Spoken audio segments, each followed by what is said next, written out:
Muy buenos días. Vamos entonces a dar inicio a un tema absolutamente interesante, absolutamente apasionante, y es entender en el 2023 tres elementos absolutamente importantes: el tema del salario, el tema de los beneficios tributarios o fiscales y cómo afecta a uno y otro a la declaración de rentas personas naturales. Esto es un reto, ¿por qué? Porque no solamente tenemos enfrente nuestro la responsabilidad de generar unos ingresos significativos para nuestra familia, una congrua subsistencia, sino también de ser eficientes con el pago de impuestos de renta. De no lograrse, entonces nos vamos a ver abocados a que el año entrante vamos a tener que restringir costos, gastos, inversiones, vacaciones, tiempo en familia para poder generar el impuesto a cargo que va a terminar afectando la generación de mi flujo, de mi presupuesto en el 2024. Arrancamos de lo básico a lo complejo. ¿Y qué es lo básico? Definir el salario, ¿sí? Sin embargo, antes de empezar con la definición de salario, viene la metodología, y ustedes saben que me encanta, y aprovechemos que estamos, no somos cientos, que ustedes, en caso de que tengan pregunta, levantan la manillo, Gabriela nos ayuda, les activa los micrófonos para que efectivamente hagan su pregunta a viva voz. Entonces, elementos esenciales: el salario. Antes de hablar de salario, entender salario siempre es una consecuencia de la prestación personal de servicio, subordinación y una remuneración. Esa remuneración, como tercer elemento de la relación laboral, es conocido como salario. Entonces, en el artículo 127 del Código Sustantivo del Trabajo, se define que el salario es todo aquello, vengan, yo muevo esta barra para arriba, es todo aquello que constituye no solo la remuneración ordinaria, fija o variable, sino todo lo que recibe el trabajador, bien sea en dinero o en especie. Y ojo, porque entonces el tema en especie es, ok, yo le entrego a mi trabajador un vehículo, yo le entrego a mi trabajador una casa de habitación, yo le entrego a mi trabajador un auxilio educativo para él y para su grupo familiar. Entonces, ¿sería un salario en especie? La respuesta es sí, bajo esta definición, ya que es una contraprestación directa del servicio, sea cual sea la forma o denominación que se adopte, como prima, sobresueldo, bonificaciones habituales, valor de trabajo suplementario, horas extras y o el valor de descansos obligatorios, porcentaje de ventas y comisiones. Esta vaina del porcentaje de ventas y comisiones es absolutamente discutido porque hay quienes todavía tratan de disfrazar dentro de una estructura de participaciones en ventas, disfrazan las comisiones como bonos de mera liberalidad y demás. Entonces, existe mucha tinta respecto a que todo porcentaje de ventas o comisión que reciba un empleado siempre será equivalente a salario. Todo esto es importante entender entonces, que aglomera la definición de salario, no solamente el dinero que yo entrego, sino también lo correspondiente a bienes que pueden ser en especie. Sin embargo, en contraposición de ese artículo 127 del Código, el inmediatamente siguiente, el artículo 128, me habla de que los pagos que no constituyen salario. Y me dice, no constituye salario las sumas que ocasionalmente, primer requisito, ocasionalmente. Es decir, lo entrego por una vez y no más. Ojo, porque la UGPP ha sido absolutamente clara en definir. Ocasionalmente no es lo que yo entrego una vez al año, porque es que ya es habitual. Todo el mundo sabe que en diciembre reconocemos una extra prima que están esperando, cuentan con ella dentro de su presupuesto, como consecuencia es una habitualidad. No habitualidad, ocasionalmente es una vez, sin que se repita esa operación. O por mera liberalidad que se recibe, ¿sí? Pongamos el puntero, por mera libertad que se recibe el trabajador del empleador, como, y empieza a darme nombres. Y aquí me parece muy importante que nosotros tengamos claro que miren que si el legislador se toma el tiempo de determinar cuáles son esas denominaciones de esos eventuales reconocimientos que se pacten entre las partes, por favor utilicémoslos. Entonces, primas, bonificaciones o gratificaciones ocasionales.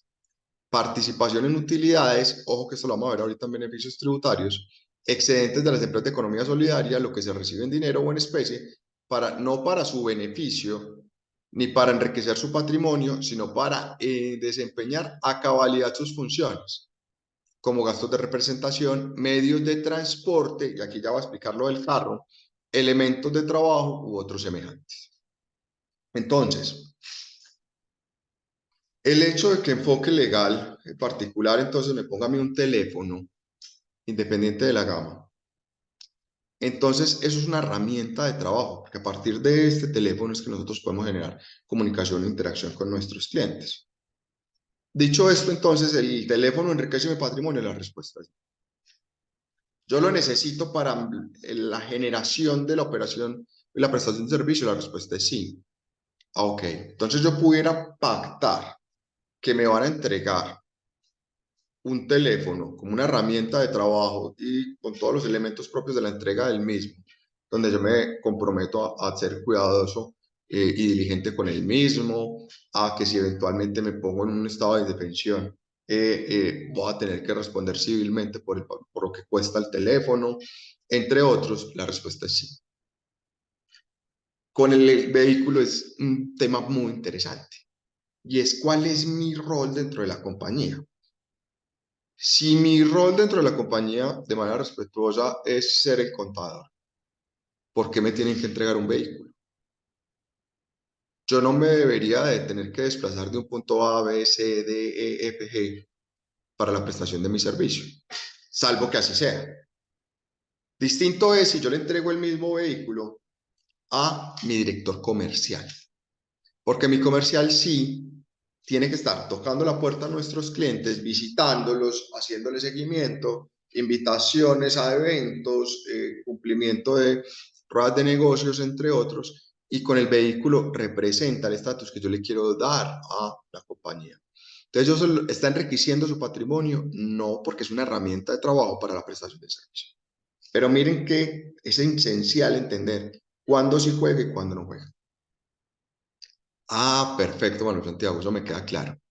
Sin embargo, entonces eso es ocasional, eso es por mera liberalidad que hay que hacer. Y aquí aparecen los elementos importantes, donde me dice, miren, los beneficios o auxilios habituales u ocasionales se deben acordar convencionalmente o contractualmente. Entonces, digamos que yo puedo decir, yo le voy a reconocer a usted el vehículo, yo le voy a dar un bono de movilidad, y es porque usted está poniendo su vehículo, entonces yo le voy a dar un bono para la gasolina, que va a ser 1.000.000 de pesos. Sin embargo, pese a esa habitualidad, o sea, es un auxilio habitual de movilidad, yo puedo pactar con usted que ese 1.000.000 de pesos no sea constitutivo de salario. Aquí lo dice expresamente, que no constituye salario en dinero en especie. Y me da algunas otras alternativas de denominación. Entonces me dice que tales como, o sea, me está dando una lista enunciativa: alimentación, habitación o vestuario, primas extralegales de vacaciones, servicios o de Navidad. Ah, habitación. Será entonces que ahí es donde le aplica lo que yo hablaba ahora, cuando yo puedo ponerle el apartamento a un gerente en una ciudad en la cual no es su ciudad de residencia, de manera temporal mientras está en Andicom. La respuesta es sí, señor. Yo puedo tener ese tipo de reconocimientos y que me firme que no es salario.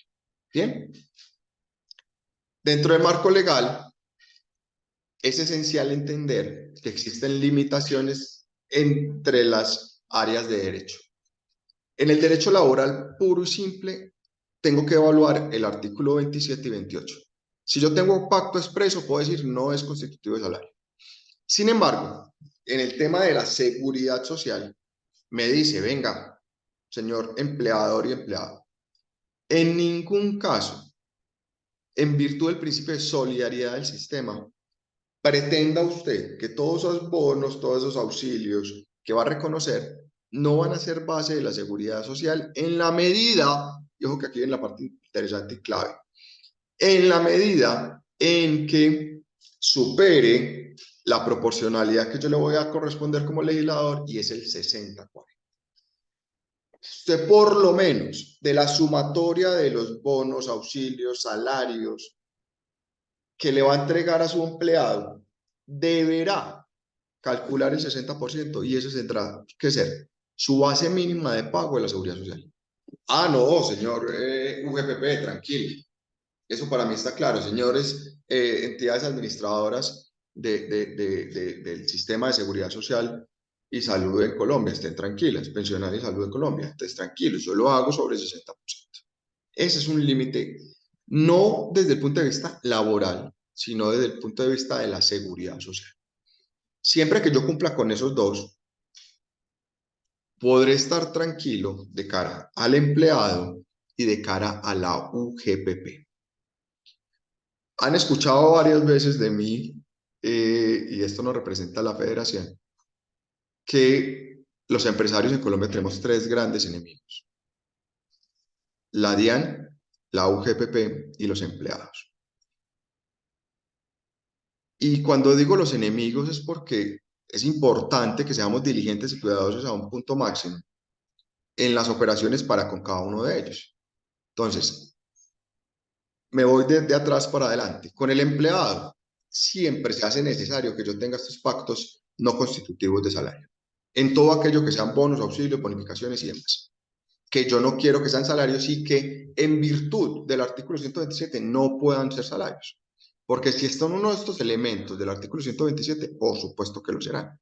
Ejemplo, las comisiones. Por más que yo quiera reconocer una comisión y yo haga un pacto de que no será constitutivo de salario, una comisión siempre será salario. Entonces, por eso es importante yo entender bien mi forma de relacionarme con mis empleados. Dos, la UGPP, que es todo lo reglamentario al tema de el pago de la seguridad social. Siempre que entonces en esos auxilios, bonificaciones adicionales de salario, se le reconozca algún valor, debe mantener esa proporcionalidad del 60-40. Con esto viene mi DIAN, y mi DIAN en la última reforma tributaria nos estalló el cerebro con muchos elementos nuevos y claramente dirigidos a las personas naturales en esta reforma de diciembre del año pasado.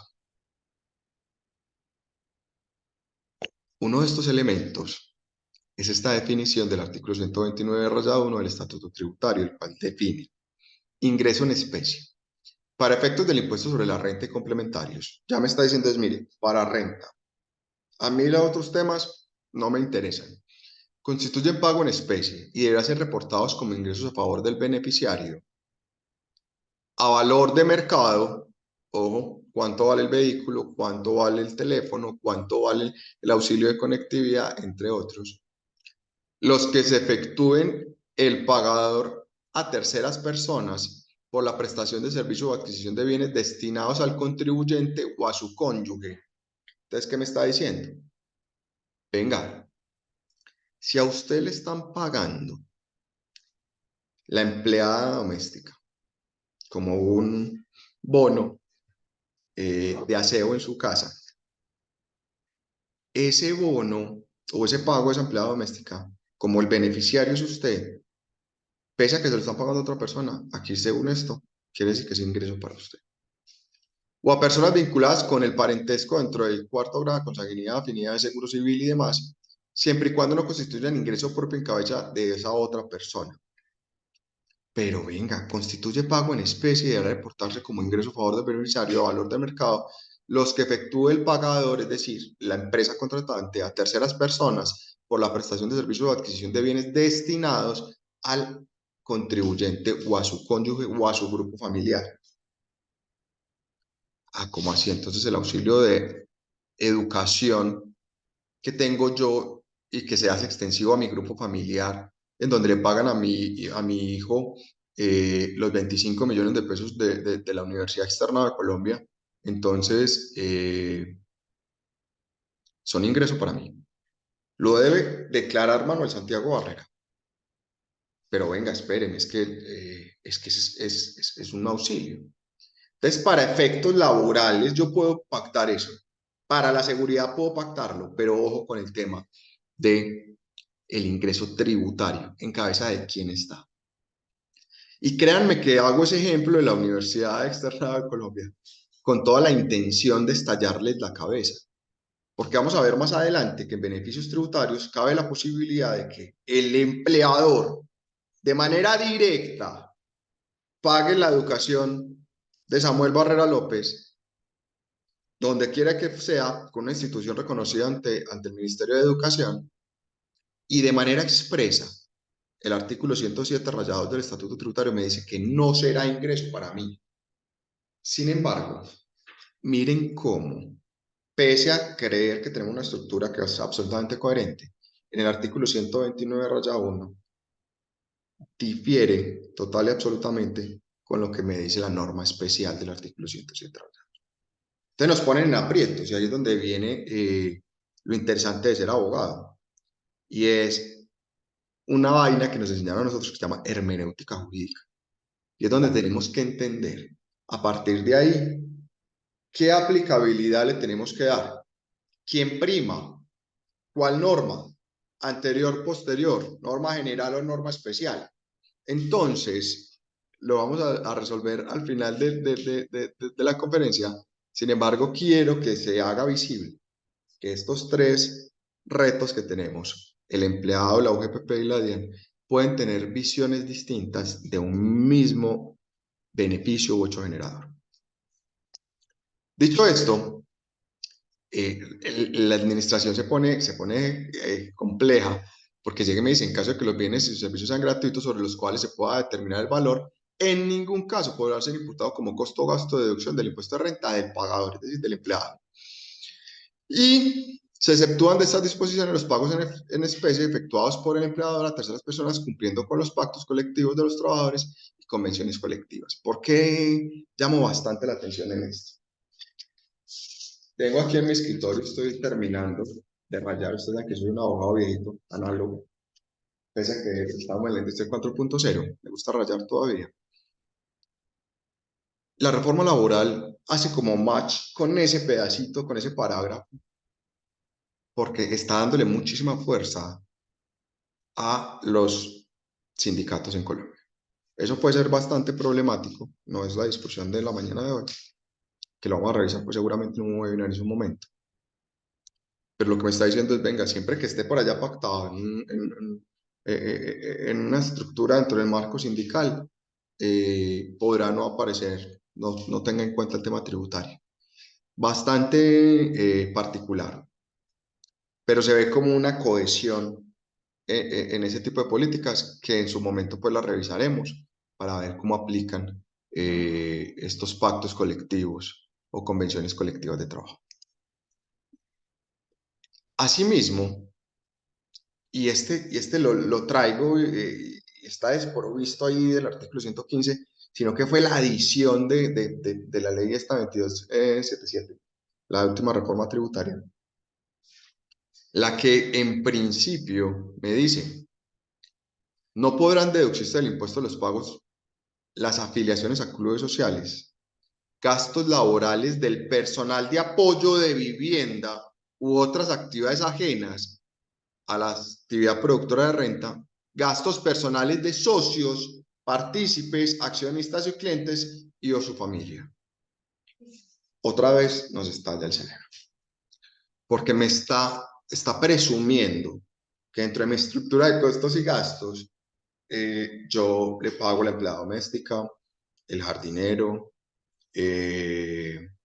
¿por qué no? La niñera, de mi casa dentro de la estructura de costos de la sociedad en la que estoy vinculado, bien sea en calidad de empleado, de accionista o de cliente, ¿por qué no? Entonces, desde la administración de impuestos ya se está presumiendo que hay estas estructuras. Y me está diciendo, ojo que eso siempre será ingreso en cabeza de quien efectivamente se beneficie, así el gasto no salga a nombre de él. ¿Qué nos está pidiendo? Que sofistiquemos el tipo de operaciones que estamos. Bien. Con eso cierro salarios. Y vamos a ver entonces cuáles son esos beneficios tributarios de los que hoy están vigentes en el estatuto tributario para entregarle a quién, a nuestros empleados. Manuel No está tan Santiago, aburrido. antes de continuar, Por favor, eso estaba pensando yo que estaba aquí en una monografía. María Isabel nos pregunta, Manuel, ¿podrías aclararme por favor el 40% cómo se calcula? Perfecto. María, el acuerdo 1035 de 2015 de la UGP, para no decir aquí bobadas. Entonces estoy verificando aquí números. Sí, 1035 de 2015. Entonces, ¿qué estableció? Establece la importancia de reconocer completamente todos esos salarios, bonificaciones, auxilios, y sobre por lo menos el 60% que sea el valor de los aportes. Entonces, expliquémoslo con un ejemplo. María Isabel tiene un salario de 5 millones de pesos. Sin embargo, por un tema de movilidad, ya que vive en una parte lejana del lugar donde presta sus servicios, se le reconoce un bono de movilidad de 1 millón de pesos, más un bono de alimentación de otro 1 millón de pesos. Entonces, María tiene un ingreso total de 7 millones de pesos. ¿Qué es lo que se dice en ese ejemplo número 1 por parte de la UGPP? Se deben sumar el ingreso, 7 millones de pesos, y se debe multiplicar por el 60%, es decir, 4.200.000 pesos. Como su salario tiene un IBC mayor, 5 millones, no lo perdamos de vista, para ese ejemplo ya no tiene que modificar el IBC, porque cumple en demasía que por lo menos aportará sobre el 60%. Ejemplo 2, para que sí tenga que haber variación.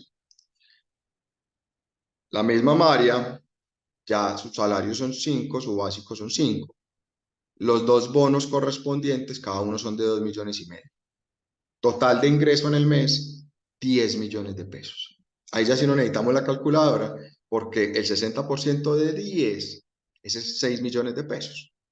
Pero ella tiene un ingreso base de cotización por su salario básico de 5. En ese caso, hay que hacer una marcación de salario variable y aumentarlo a un IBC, ingreso base de cotización, de por lo menos 6 millones de pesos. Cuando digo por lo menos es que puede haber un pacto especial entre las partes de que ese 60, que es el piso que me da la ley, yo lo pueda poner en un 65, en un 70, un 80. Claro, María, el ejemplo, los dos ejemplos de cómo se suman.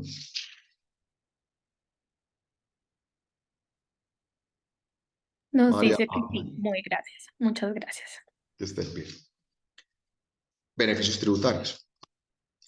Con el tema de los beneficios tributarios, es esencial que arranquemos con el artículo 107 rayados. Esta vaina es de los artículos más interesantes con respecto a la movilidad social. Y aquí lo digo con tristeza. Les voy a mostrar unos beneficios tributarios y al final les voy a mostrar una restricción que me trajo la última reforma tributaria, la ley 2277. Y la restricción es, y me anticipo, pero están los dos últimos slides de este capítulo, es que solamente nos podremos tomar hasta el 3% de la renta líquida gravable. Todos estos beneficios solo podrán sumar el 3% de mi renta líquida gravable. Entonces, si la renta líquida gravable, enfoque legal, es 1.000 millones al año, solamente me podré tomar 30 millones de pesos en estos gastos. Quiere decir que, pese a que le estamos pagando la Universidad del Externado de Colombia a Samuel Barrera López de 25 millones cada semestre, solo me podré llevar como descuento tributario o deducción el correspondiente a 30 millones de pesos. El resto lo debo llevar como gasto no deducible. Entonces, tenemos que ser bastante cuidadosos en determinar cuál es ese punto óptimo para entregarle a mis empleados o incluso en mi condición de accionista en que puedo tomarme estos beneficios sin que raye en el exceso del 3% y eventualmente sean gastos no deducibles. Recapitulando entonces, me da la posibilidad el artículo 107-2 de tomarme deducciones por contribuciones a la educación de los empleados, siempre que existan programas, becas, estudios totales o parciales, créditos con valores de educación establecidos por personas jurídicas al beneficio de empleados o de los miembros de su grupo familiar. ¿Cuál es el requisito? Que están reconocidos por el Ministerio de Educación. Fácil, fácil. Entonces estoy diciendo yo con esto que es posible, es posible, es posible entonces yo reconocerle la educación a Samuel Barrera en virtud de ser mi hijo, es parte de mi grupo familiar y que efectivamente se llama una deducción, por eso lo dice aquí, deducción por contribución a educación de los empleados dentro de la renta líquida gravable, la respuesta es sí.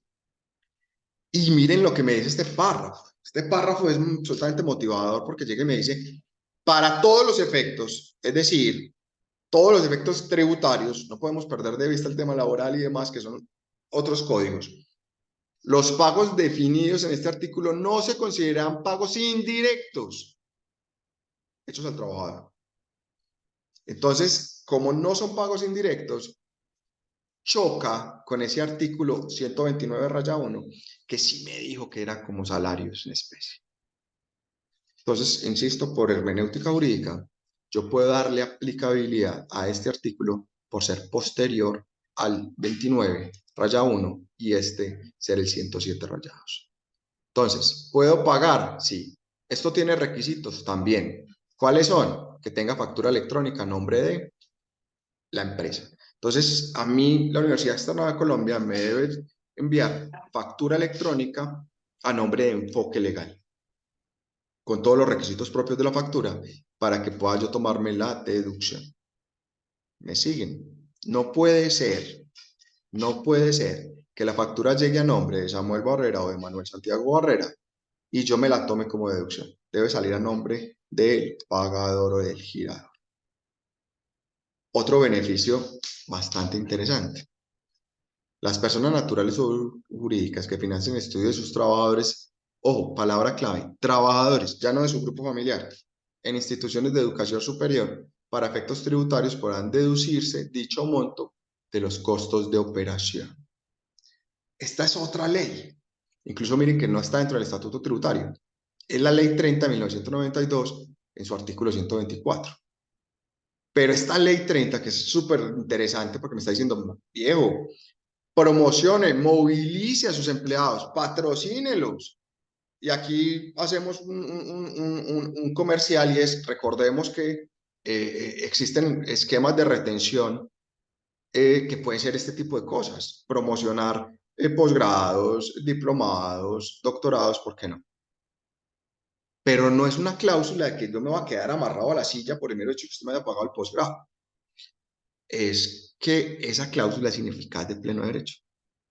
Lo que yo sí tengo como reto es tomar esos dineros que invertí en usted y firmar, ¿por qué no?, un contrato de capacitación civil que no es nada distinto al contrato de mutuo, en donde yo le digo, mire, Manuel Santiago, si usted se queda con nosotros 4 años, va, con el transcurrir del tiempo, va a pagar en esos 4 años el 100% del dinero que yo invertí en usted.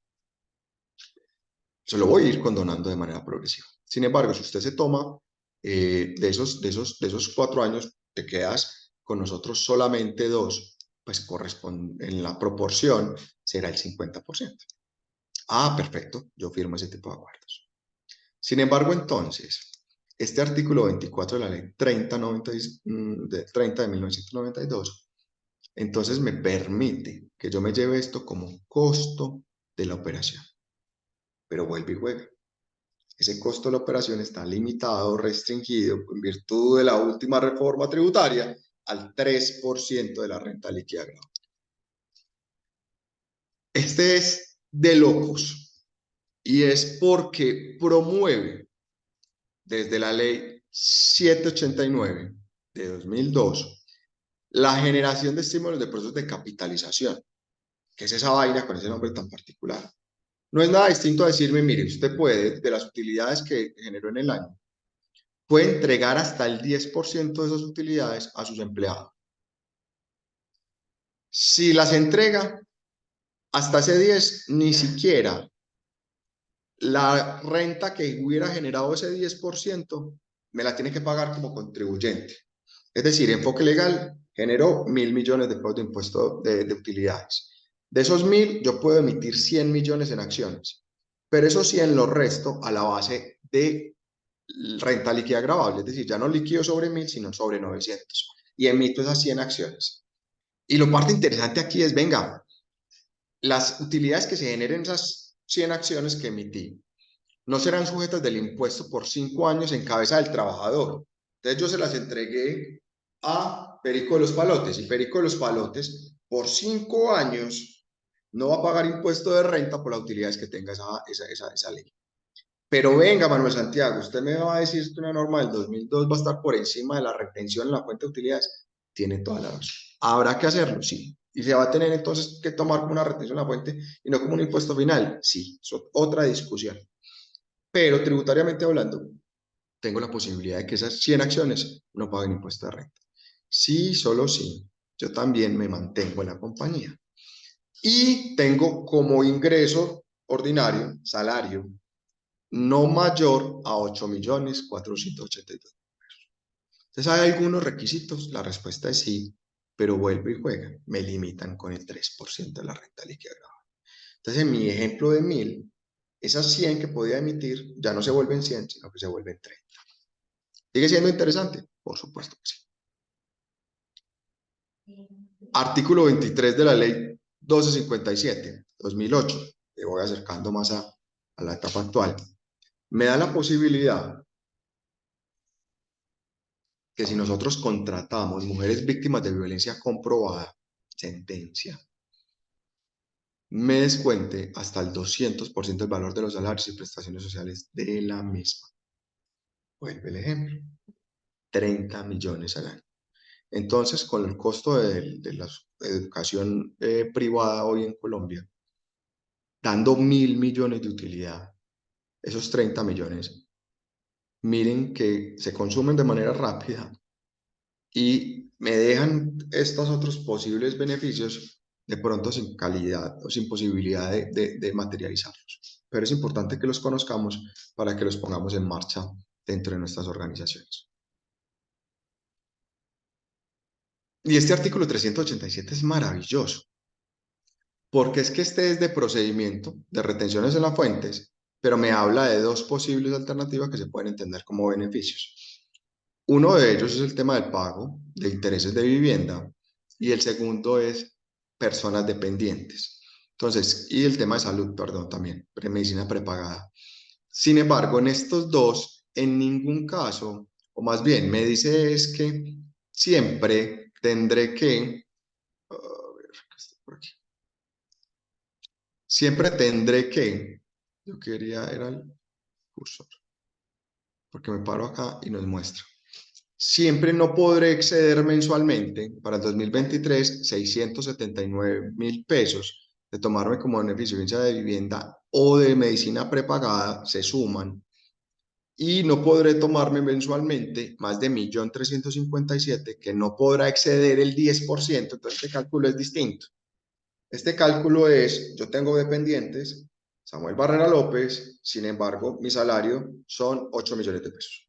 Y esos 8 millones de pesos El 10% de 8 millones de pesos son 800. Me dice que me puedo tomar hasta máximo 32 VTs, que son 1.357.000, pero en mi caso, el 10% solo es 800.000, me puedo tomar hasta 800.000. Si yo me gano 20 millones de pesos, ese 10% ya son 2 millones de pesos, pero me dice que hasta 32 VTs, es decir, me puedo tomar solamente 1.357.000. Entonces, evaluemos bien cuál de los topes alternativos que trae la ley me correspondería. Este artículo 387 es especialmente para el tema de retención en la fuente. Y me pone unos requisitos interesantes con el tema de dependientes, quiénes son, y este en particular, que no lo digo con orgullo, también en la última reforma tributaria, la ley 2277 le metió mano, fue que para poder determinar que los hijos contribuyentes mayores de 18 años que se encuentran en situación de dependencia, originados en factores físicos o psicológicos, deben ser certificados por medicina legal. Esto es novedoso, porque simplemente antes con una certificación médica me era suficiente. Aquí ya me están diciendo que con medicina legal. Entonces me está poniendo un sujeto pasivo calificado que me exige algo más de gestión para la implementación de este beneficio.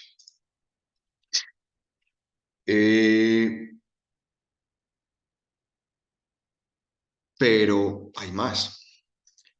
También me dice que si eventualmente yo tengo un cónyuge, compañero permanente, que tenga ingresos que la ley reconoce como ingresos menores o ingresos, mírenlo aquí, en el año menores a, en mi caso, 2026 sería 260 VTs. Si mi cónyuge, compañero permanente, tiene ingresos al año menores a 11 millones de pesos, me lo puedo tomar como dependiente.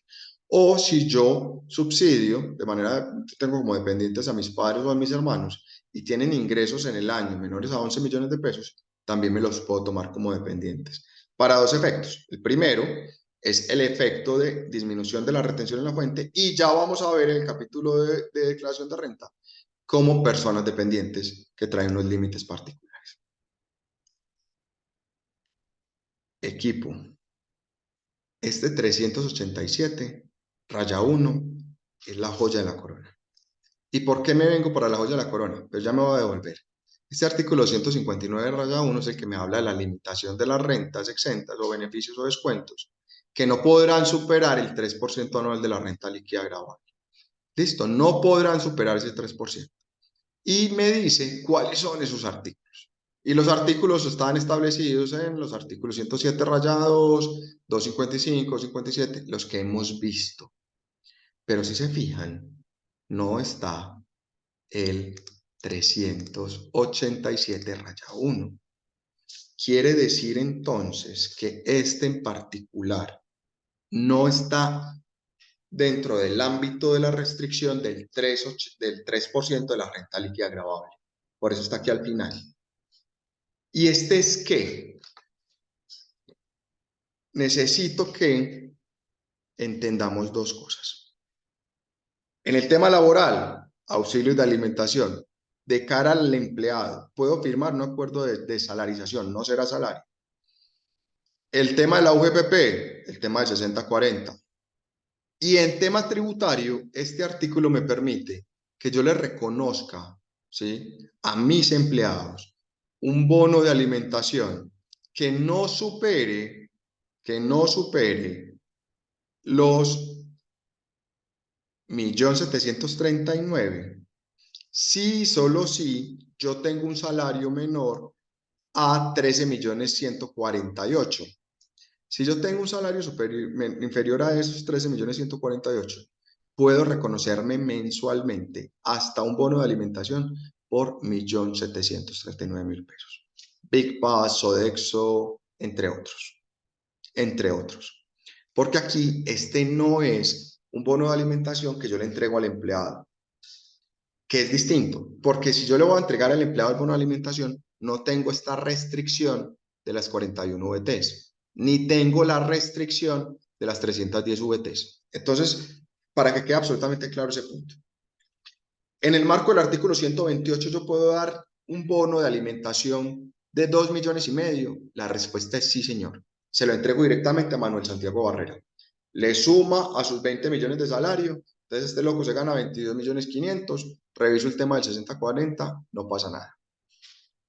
Distinto es este bono de alimentación para efectos tributarios, en donde me están diciendo a mí, mire, usted se lo puede entregar a Manuel Santiago Barrera, sí, solo sí, se lo entrega por intermedio de un fondo de administradores de bonos de alimentación, Sodexo, Big Pass, entre otros. Y Manuel Santiago se gana menos de 13.149.000 y el bono no supera los 1.739.000. Pero tranquilo, ¿puede ser un bono de 2,5 millones? La respuesta es sí. ¿Qué es lo que me dice? El exceso constituye ingreso tributario al trabajador, sometido al impuesto de retención, perdón, sometido a la retención en la fuente de los ingresos laborales. Esto es voltearle la piel al tigre, como decía mi profesor de introducción al derecho, y me está diciendo es que lo que no supere 1.739.000 no será ingreso tributario y no está sometido a la retención en la fuente. Y una pregunta más tesa aún. ¿Son excluyentes el bono de alimentación del artículo 128 con el bono de alimentación del artículo 387? No existe norma expresa que lo prohíba. Entonces, miren que tenemos que ir a tocarle la puerta al empleador y decirle, súbame el salario, no me alcanza, la inflación no me deja, me tiene abogado. La respuesta es no. Ahí es que tocarle la puerta más inteligente y decirle, venga, señor empleado, yo necesito aumentar mis beneficios, no mi salario, por la prestación de servicio. Y creo que construyamos alternativas que me permitan tener esa percepción de aumento de beneficios sin que sea más carga de ingreso tributario para mí, pero que sea deducible para la compañía. Estallamos. Ese es el tipo de propuestas, ese es el tipo de empleados que necesitamos en esta industria 4.0. No que vayan a pedir aumento de salario. Porque ¿qué va a pasar? Cuando piden aumento de salario, me voy a ir ya a la declaración de renta. Increíblemente, esta declaración de renta, con esta ley 2277 que explicamos en el semestre 1 de este año por intermedio de FESOF, es bien interesante porque puso un montón de restricciones y disminuyó las exenciones y descuentos que teníamos como personas naturales. Entonces, en el artículo 336, donde se determina la renta líquida de la cédula en general, nos habla de una restricción o una limitación. Me dice, al valor resultante podrá restarse todas las rentas exentas y las deducciones especiales imputables a esta cédula, siempre que no excedan del 40% del resultado del numeral anterior, es decir, arriba donde nos dice el tema del 40% en el tema de beneficios de aportes institucionales, el tema de AFC, entre otros. Que en todo caso no pueden exceder, que en todo caso, o sea, sumado todo lo que quieran, no pueden exceder 1.340 VTs. Para el año 2023, 56 millones de pesos. Con esto, perdimos 88 millones de pesos mal contados de deducciones y de descuentos. Lo que estoy tratando de hacerles ver era que en esta declaración de renta que acabamos de presentar, lo que estamos presentando, tenemos la posibilidad de tomarnos deducciones hasta por 150 millones de pesos. Y el año entrante solo nos las podremos tomar hasta por 56, aumentando nuestra base de tributación en 100 millones de pesos, con los mismos ingresos de 2022 respecto a 2023, haciendo efecto espejo en el ingreso, sin pedir aumento de salario. Entonces, es este el mensaje que queremos desde la Federación de manera responsable transmitirles a que debemos evaluar la planeación no solamente del impuesto de renta en las sociedades, sino de ustedes en calidad de accionistas, de empleados, de contratantes, de estrategias de retención flexibles, con pensamientos divergentes, a través de mecanismos legales, porque aquí estamos todos por encima de la legalidad. Entonces estamos perdiendo 88 millones de deducciones, pero tranquilos, aquí también me dan otra alternativa. Y es que me dicen, si perjuicio lo establecido en el inciso 2 del artículo 383 del Estatuto Tributario, el trabajador podrá deducir en adición al límite establecido en el inciso anterior, es decir, estos 56 millones de pesos, 72 VTs para el año 2023, 3.054.054 por dependiente hasta un máximo de 4 dependientes. Manuel Santiago Barrera tiene un hijo, Samuel Barrera López. Entonces yo podré tomar mis descuentos, mis deducciones hasta por 56 millones. Y adicional a eso, por tener a Samuel Barrera, entonces 3 millones de pesos. Ah, pero venga, que es que yo tengo 3 hijos más. Entonces me puedo tomar este número multiplicado por 4. Bien. Ah, que tengo 5 hijos. Tranquilo, el quinto no me lo puedo tomar. Entonces es esto. Un beneficio también tener personas dependientes. Es importante que identifiquemos a quién tenemos como dependientes. Y por eso, si recuerdan este slide, cuando pudieran ustedes estar pensando, vení, porque este loco de Manuel Santiago me está hablando de mi cónyuge o compañero permanente que tenga ingresos menores, o de mis padres y hermanos que dependen económicamente de mí, o si tengo una dependencia y que tienen una pensión de un salario mínimo. Porque si eventualmente tiene una pensión de un salario mínimo, me queda corto, me queda corto. Porque tendría más o menos 14 millones de ingresos al año. Pero si no tiene pensión, tienes una renta de por allá de 500.000 pesos mensuales, por aquí puedo tomarme el beneficio. Y en mi declaración de renta particular, pudiese llegarme a poner varios dependientes hasta por 4 personas máximo. Entonces miremos que de 150 millones de pesos que teníamos de deducciones y descuentos, vamos en 56 más 3, contémoslo muy mal, 60 millones de pesos. ¿Y qué más tengo, Manuel? Sí, hay algo adicional.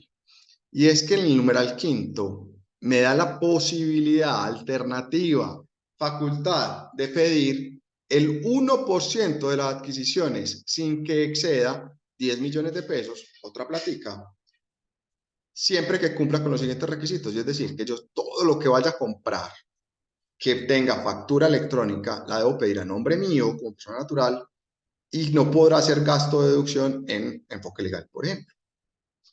Y debería entonces cumplir con estos requisitos. El bien y servicio no lo puedo llevar como IVA descontable, ni me lo puedo llevar como gasto de deducción.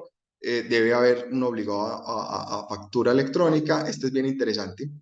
Debo tener un mecanismo de pago que se acredita a través del sistema financiero, es decir, no me sirve una factura que no tenga el soporte de pago y ese soporte de pago me dan la lista, dice que a través de tarjetas de crédito, débito o cualquier otro medio electrónico, es decir, bancarización, no más alternativas, bancarización, y me podré deducir adicional, y esto es la parte interesante que está aquí en negrilla, la deducción de que trata el presente numeral no se encuentra sujeta al límite previsto en el numeral 3, que vimos de los 56 millones del presente artículo, y no se tendrá en cuenta para el cálculo de la retención de la fuente ni podrá dar lugar a pérdidas. Con esto, señores, en el mejor de los escenarios, que usted compró 1.000 millones de pesos en cositas con factura electrónica para que se pueda tomar el 1%, no, 1.000 no. El 1, ayúdenme ingenieros. Si el 1% son 10 millones, ¿cuánto es el 100? Ayúdenme haciendo esa regla de 3.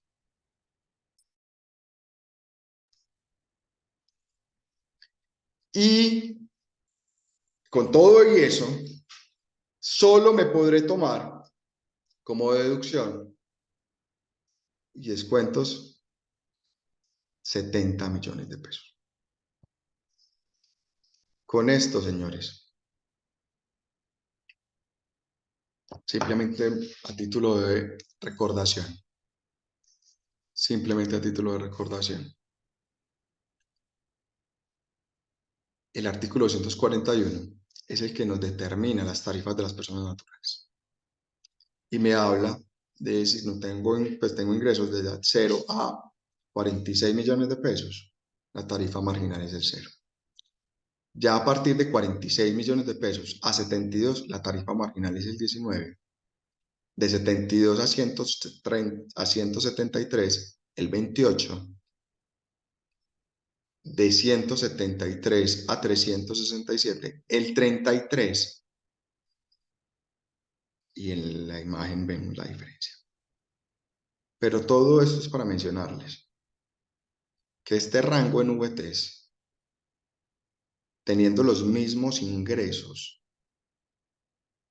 del 2022, ejemplo, 200 millones de pesos al año, automáticamente, como solo me podré tomar, en el 2022 me podía tomar el 25% del ingreso laboral como renta exenta, es decir, me quedaba en 150 millones de pesos la base, pudiese, en mi ejemplo, 240 realmente sería el ejemplo, podía quedar en la tarifa marginal del 28.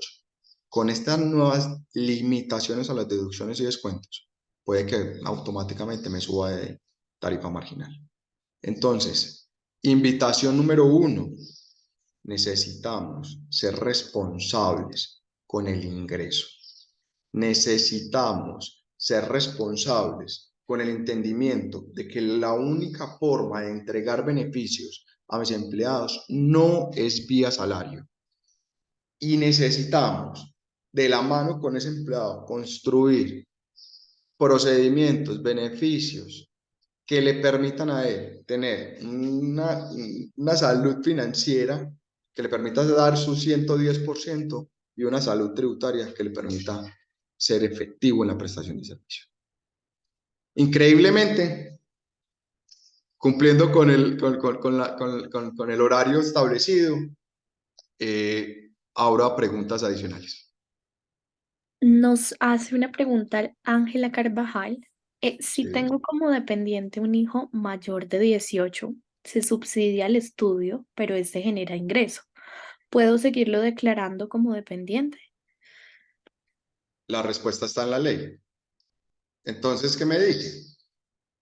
Los hijos de los contribuyentes de edad entre 18 y 23, cuando el padre o la madre contribuyente persona natural se encuentre financiando su educación en instituciones formales, ojo con este pedacito, de educación superior certificadas por el ICFES o autoridad oficial correspondiente, o en un programa técnico de educación no formal debidamente acreditado por autoridad competente. Entonces, Gaby, no es, y lo voy a decir con todo respeto, pues que él estudia en la Universidad de la Vida y entonces me lo llevo como dependiente, no.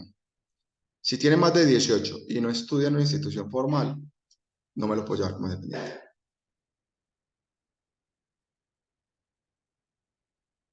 Tenemos otra pregunta. De Eugenio.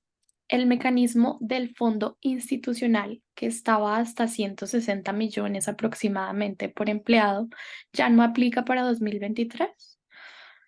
No es así, Eugenio, te lo voy a explicar. El artículo 126, raya 1 del Estatuto Tributario habla de aportes institucionales y el aporte institucional tiene dos maneras de verlo. Una como empleador. Entonces, ejemplo, enfoque legal. Enfoque legal puede hacer el aporte todavía hasta de 160 millones de pesos como beneficiario Manuel Santiago Borrera. La respuesta es sí. Automáticamente, descuento de renta líquida agravable. De esos 160 millones de pesos, recupero 42 en vía impuesto de renta. Enfoque legal. Lo que pasa es que ese límite de los 56 millones es para todo. Entonces, cuando Manuel Santiago Barrera quiera descontarse o tomarse ese beneficio para mejorar, para un tema de vivienda o para mejorar mi pensión, si es para el primero, siempre lo veré restringido a los 56 millones de pesos. Entonces, ¿es posible aplicarlo? Sí. ¿Por qué no está aquí? Porque es que tiene una doble visión. le sigue sirviendo mucho a la empresa, pero inmoviliza mucho los recursos. Entonces, si realmente el empleado no lo va a recibir, es para mejorar su pensión, es un mecanismo efectivo.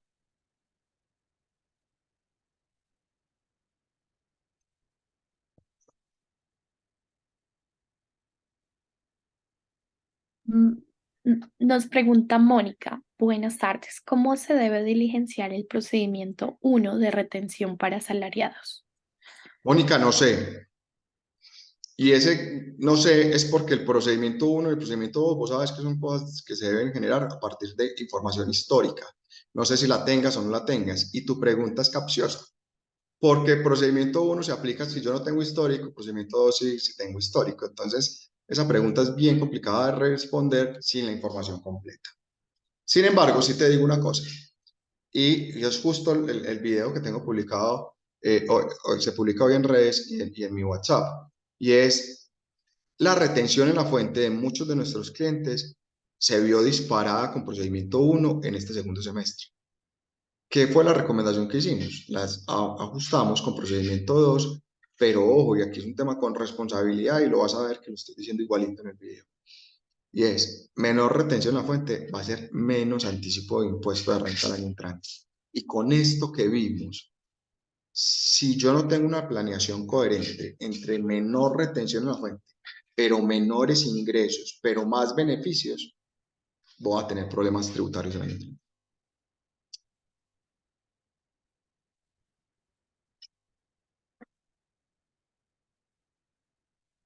Gaby, Por ¿algo ahora más? no tenemos más preguntas. Te agradecen por el espacio. Qué chévere. Entonces, nada, a ustedes feliz almuerzo. Aquí atentos por los canales de comunicación de la federación y demás para generarles valor cuando sea necesario. Feliz tarde.